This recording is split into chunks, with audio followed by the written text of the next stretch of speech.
স্বপ্ন কারোর সাথে শেয়ার করতে নেই, যেটা মানুষ ঘুমিয়ে ঘুমিয়ে দেখে এটাও স্বপ্ন, আবার আরেকটা আছে যেটা মানুষকে ঘুমাতে দেয় না, ওইটাও স্বপ্ন, ওইটার ভিশন বলে। এই দুইটার একটাও কারোর সাথে শেয়ার করতে নেই। এর কারণটা কি? কারণটা হচ্ছে স্বপ্নের ব্যাখ্যা যেমনটা করা হয় তেমনটাই হয়।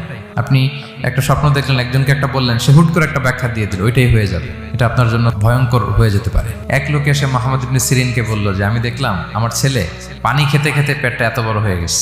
এই একই স্বপ্ন আরেকটা লোকও দেখলো, দেখে এক মূর্খের কাছে জিজ্ঞেস করলো। সে বলল, সর্বনাশ, এত বড় পেট হয়ে গেছে, তোমার ছেলে তো মারা যাবে। ঠিকই কদিন পরে ছেলেটা মারা গেল।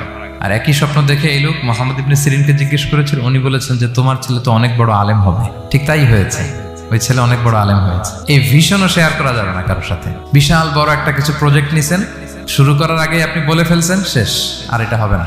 দেখবেন যে এখান থেকে কনস্পিরেসি, ওইখান থেকে শত্রুতা, ওইদিকে এটা করছে ওইটা করছে, আপনি আর আগাতেই পারবেন না।